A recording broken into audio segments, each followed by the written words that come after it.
Whether you're a football fan or a sport lover, you definitely are watching the World Cup right now. So we decided to discover some places, some country. And for this episode, because we are going to divide this episode in two, we are going to explore Belgium and New Zealand. Maybe one of the places that, yes, are main character, but not the usual main character of the World Cup. And then for the other episode, we're going to explore Cape Verde and Egypt. They are new entries and not usual contestants in the World Cup. So let's get started. Hello and welcome back to the Way Thunder. We are your hosts, Malcolm and Diana. Hi Diana, how's it going? I'm good, and you? Good. It's good to be back, and it's World Cup season, so everyone's talking football, and so are we. We're going to be talking about two countries that are coming head to head, and I'm going to be representing New Zealand, and Diana's going to be representing Belgium. Yeah. Yes, which is very difficult for her because she is a staunch Italian fan. Yeah, let's not even talk about it, okay? What a disappointment. What a disappointment for Italy. But whatever, maybe next time. Maybe. We hope for next time. We hope. Yeah, I mean, 12 years without going to a World Cup, it hits. It is really hard. For the ego, for our ego. Usually we are one of the best, and now we are like nobody. I never. It's okay. Join the rest of us in countries that almost never qualified for the World Cup. So I feel your pain. But today I am representing New Zealand, also known as the land of the long white cloud, or Aotearoa. New Zealand is a unique country of legend, being one of the places that has a background as a country that was discovered by an actual Polynesian explorer, Kupe, who discovered it by following a long white stationary cloud hovering over the horizon as a navigation piece. I think that's quite interesting, like the fact that New Zealand was found because this explorer decided to follow a cloud in the sky. Yeah. Very cool. It's somewhat poetic. I mean, let's just follow a cloud and let's see where they bring us. Like, wow. Yeah. In the middle of the ocean also. Agree. So you imagine, maybe it was like, oh, this is gonna lead to land, but hey, luckily he found it, and that was the start of New Zealand. So when it comes to the World Cup, New Zealand has a national team that is going strong. One of the places I would say you have to visit would be Palmerston North. New Zealand itself is split into two islands, and we go into a lot of this detail in our previous video on New Zealand, where you should go watch if you're really into it. But today we're talking about Palmerston North. This is actually a city on the North Island, sort of in the Manawatu area. For New Zealand, it's hard for us to talk about a destination like a city in general. I feel it's easier to focus on a region and how that region presents itself with activities. We're going to look at Palmerston North, near Manawatu, and the region we're focusing on has interesting activities from hiking to some wildlife exploration. If we look at Pakua National Wildlife Center in Mount Bunce, it's a great place to spend the day. This is your one-stop shop for rare New Zealand bird life. The experience here is probably cut between wildlife walks, tours, and hikes. And when you think about a guided hike or a guided walk, we have the Te Hokai Rongai, which is a tour that dwells into the wisdom of the ancient people of New Zealand, the Maori, and the wellness that you can get from the area. During a walk like this, you'll be accompanied by a local experienced Maori practitioner who will take you through a healing experience with information on some of the plant life endemic to the area and the Pukaha forest. So how does that sound? That's really nice. I mean, have a guide that really explain you what you see during the hike is not that usual, because usually you do a hike just by yourself or a group, but not with a guide. And I think that's that's really nice to discover the nature around you and the hidden gems. Yeah, right. And have someone exactly who's right there telling you, oh, I love those type of hikes or those type of walks where you go and someone will point out a plant and they'll be like, oh, you should try this. This is good for headaches and stuff like that. And, you know, giving you that information that really makes the experience unique. But there's more to offer in this wildlife center, because you get a chance to meet some of the most rare bird life in the world, from the kaka bird, which is a bush parrot, to the very cute, very rare kiwi. And we all know New Zealand for that. Not the kiwi fruit here. We're talking about the small, little, tiny, long-beaked bird that is a kiwi. You know that here in Italy we had a cooking program, an animation cooking program, and one of the main character was a kiwi, and it was really, really fun to see it. If I find a clip, I will put it right here. Maybe. Yeah. You have to. That would be good. I want to see the animation. And these things, like these kiwi birds, they're rare and they're critically endangered. So this Pukai National Wildlife Center actually works with breeding these rare animals, these rare birds in captivity, and rewilding them to grow the population. I think as we speak, they've probably released 131 kiwi birds into the wild in the past decade. So it's one of those great locations that's not only just a bit of fun, but it's also educational in what you get to see. And after that, well, you either want to go tit-for-tat or do you want me to do the whole New Zealand at once? Let's take a break and let's give a little bit of a Belgium because give me the ball, okay? Pass me the ball. Yeah, I'll pass it. Let me kick it to you. I'll give you the through pass. Thank you. Thank you. So we are back to Europe because, of course, we need to talk about Europe and Belgium this time. And we already had a little bit of a Belgian introduction in one of the past episodes, the one about autumn, and all the links will be down if you remember to put it.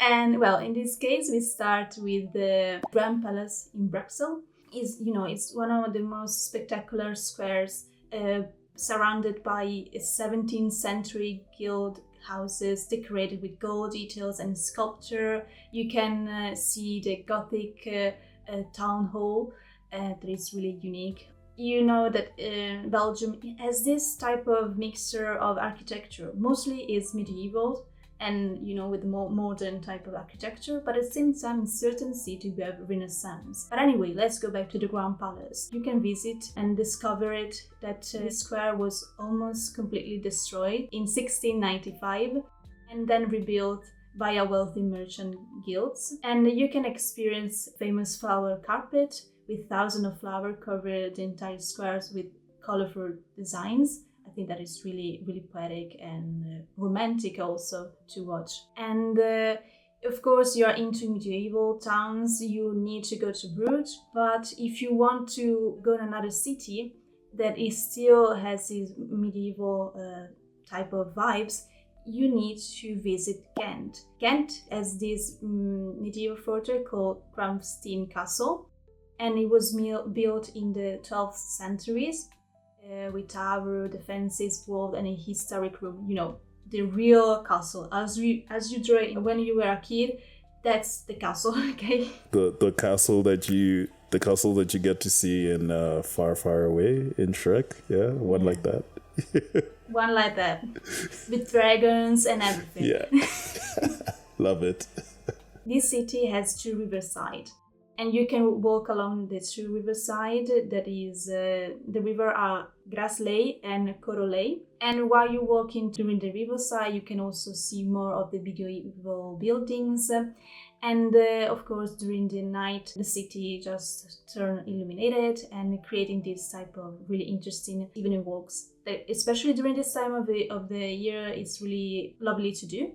because it's not too hot during the night, and you can still be outside until midnight and after midnight without any problem of suffering cold. We don't like cold here.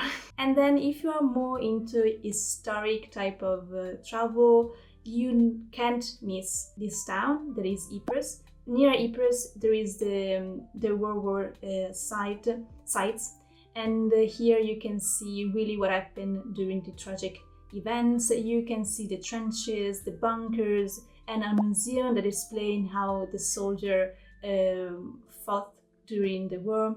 If you know, the trenches type of war was the one that really put the soldier at a fatigue level that was beyond human resistance. So it's really interesting to see this type of sites, in my opinion. And one thing that I think is really solemn is that every evening they do this type of it's a tribute to them, to remember the soldier, and this the ceremony is called the Men in Gate. I think it's nice to remember who fought for their country and in general who give their life during a terrible time that was.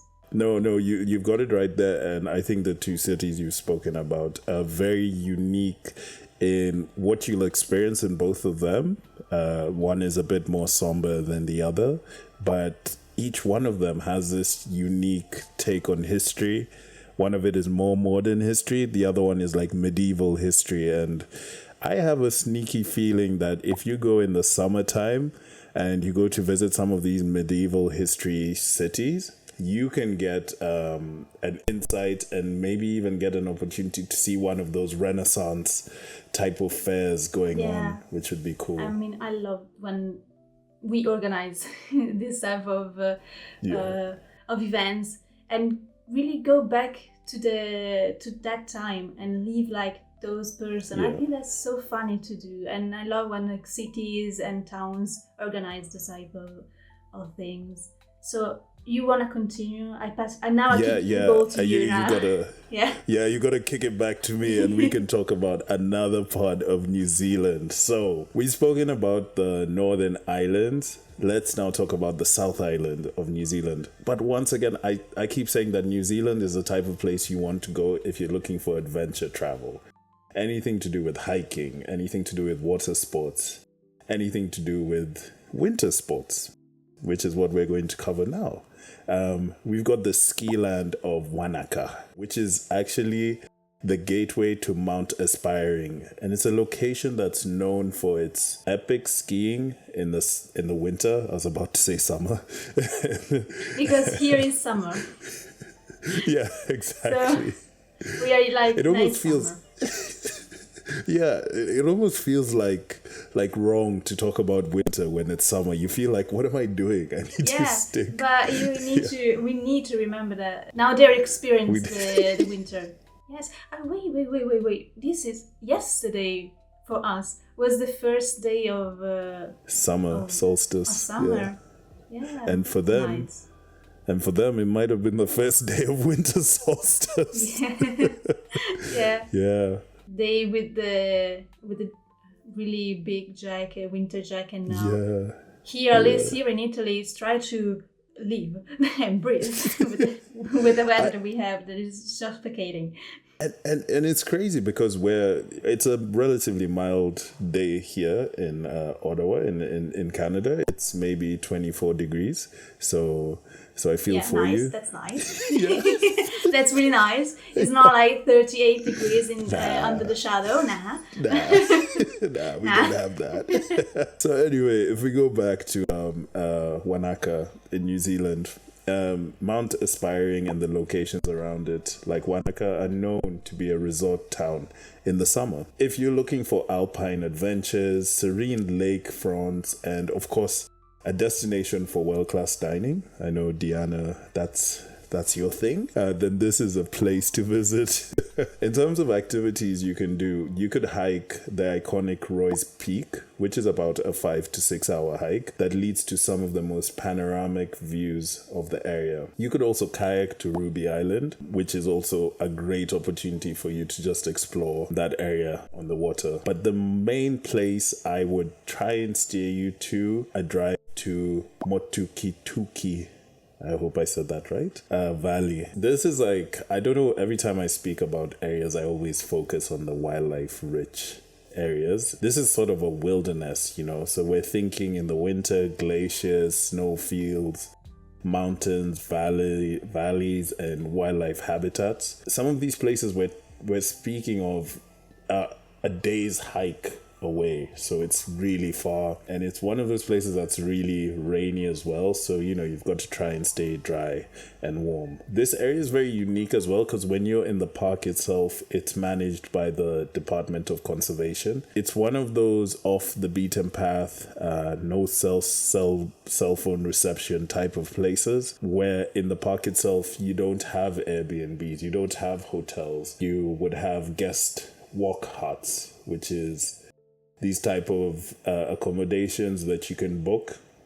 I would suggest pre-booking in the summer because they're very busy. But of course, if you want to stay outside... In summer or in the winter? In both.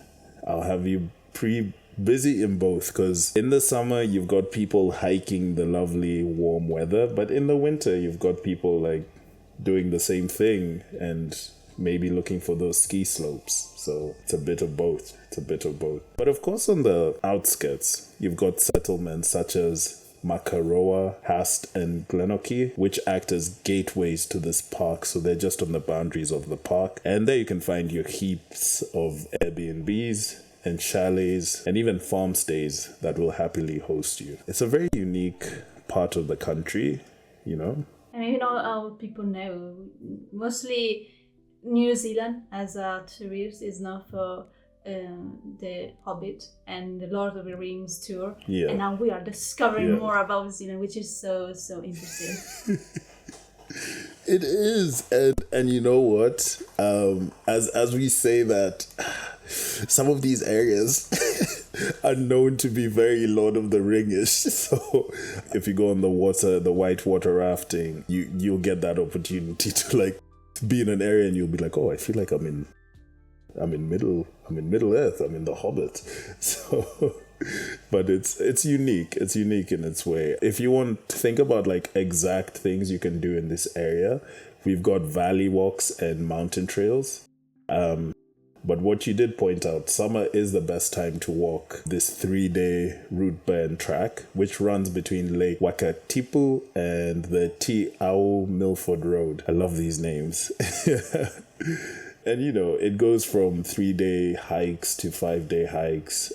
If you're interested in very unique looking places, there's the Blue Pools, which is another great walk to this beautiful blue pool. It's only 1.5 kilometers through a beautiful beach forest. And then you arrive at these icy glacier-filled or glacier-fed waters. So it's suitable for you if you want to take the family along. I will say most of these places, you've got these interesting activities like mountaineering and heli skiing. And you know, like New Zealand's so interesting because of the names of some of their mountains. So Mount Aspiring, that's the name of one of the mountains, but they have Mount Awful.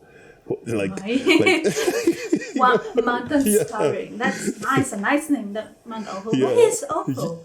What is it to be awful?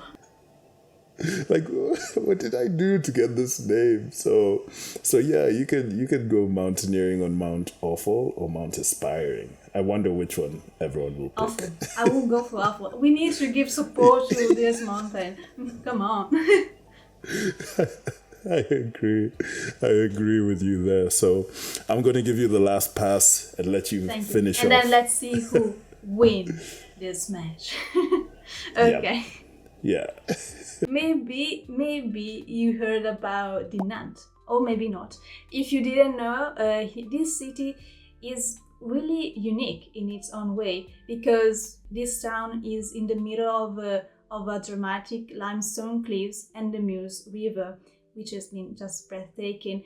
And then on the top of the citadel of the Nantes, you can have one of the most panoramic view of the city and of the valley, and then you can see the city with the colorful houses in the middle of the nature. So this pop of color. But then one that I didn't know that now I'm really interested about is that it's the birthplace of Adolf Sax. Maybe for the surname you can have a hint of what he did.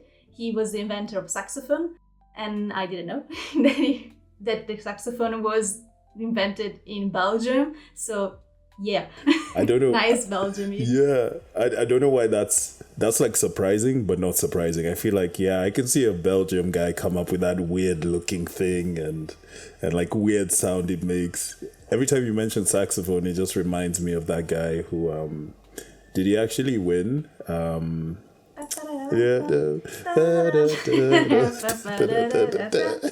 No. Yeah, I think they did. They did won.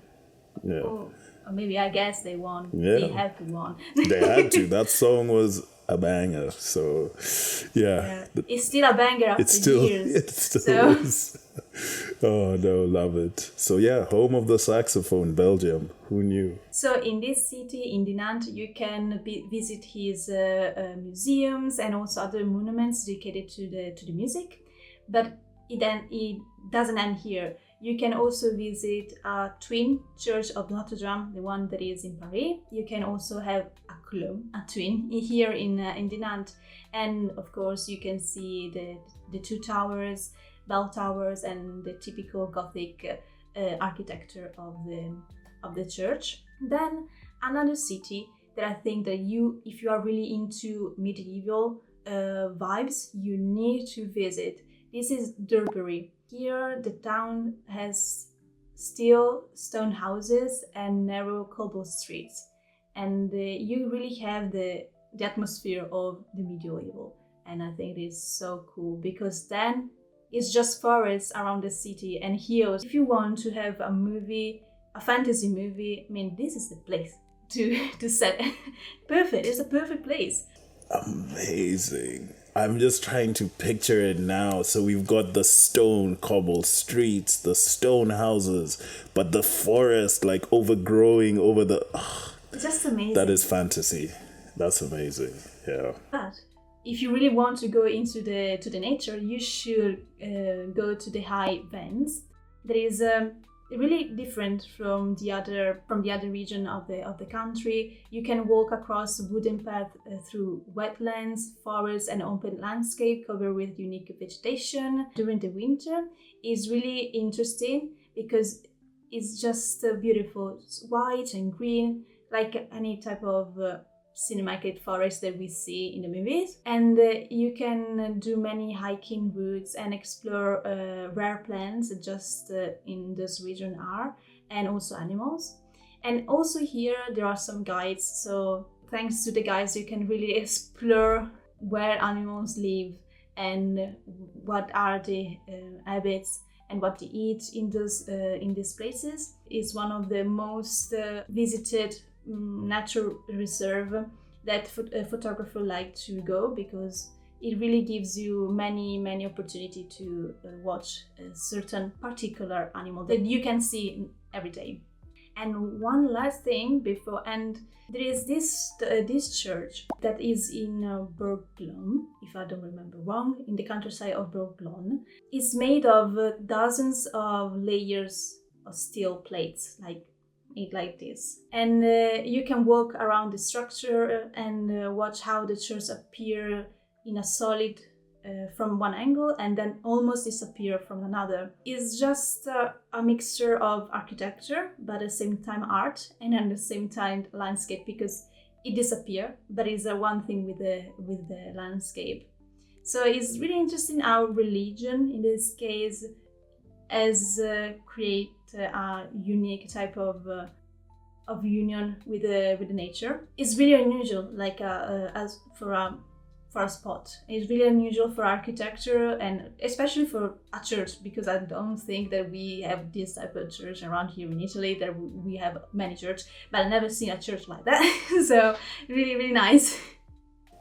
That's like the peak compliment coming from someone from Italy. For them to be like, you have a very unique church, because Yeah. I mean, there's a lot of churches in Italy. Yeah, I mean, we have, not dozens, I think Yeah. millions of church in Italy. Now the main dish, we go with the carbonara inflammate, a traditional Flemish beef stew, slowly cooked for several hours. Usually it is served with French fries. Also, this beef is cooked with Belgian beer, and it is really really nice because in the north region of Europe, those countries really love beer. They prefer beer than wine, and they also there are some bread that I know they use beer in the making of those breads. So, I mean, I'm here for it. We have French fries, meat, and beer.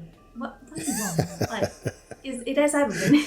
No, you got it right there. And even as an Italian, we all know you prefer beer to wine. So yeah, I love beer. I love red beer. It's not that usual. Yeah. It's more rich, but I like it. It's good. So maybe Belgium is a place to be. Belgium is a place to be. Yeah. I'm cheer for the right place. I'm cheer for the right country, okay? That's true. Oh, yeah, now I'm like, damn, maybe it's going to be a hard match. Yeah, but we are not finished. We have the dessert. Here we go. Dessert. Of course, we had the waffle. We all know and love waffle.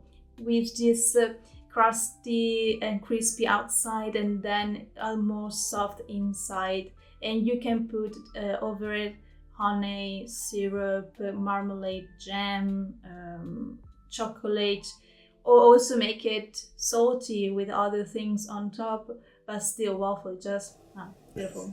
I want to Yeah, as you speak of it, I'm like, where can I get a waffle? I need a waffle now. We all need a waffle. And maybe we heard about the speculoos. There's this traditional spice biscuit with cinnamon, nutmeg, and cloves. They're usually eaten during winter celebration. It means during Christmas time, especially. And there are those cookies that Saint Nicholas like to eat with milk when he go to give presents to the kids.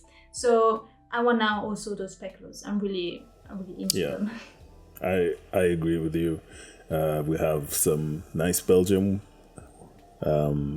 food with some Belgian beer and some Belgian speckles.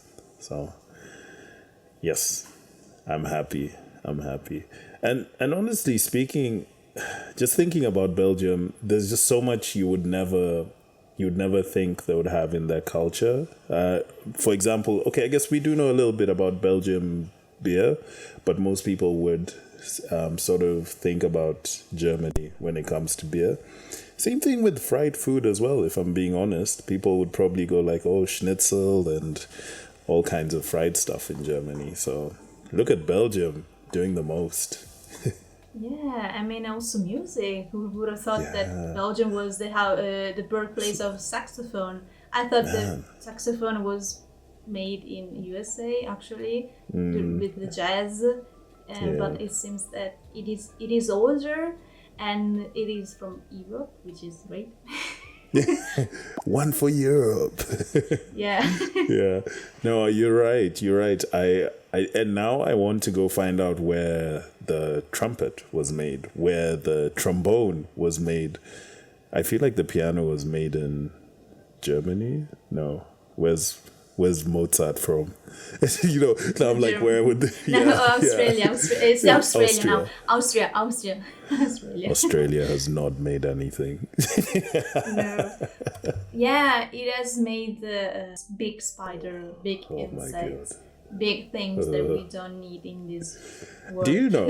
And I'll keep rattling off this fact every chance I get. There is a town in Australia that has so many flies that people have to walk around with like the fly, the thing you protect your face with.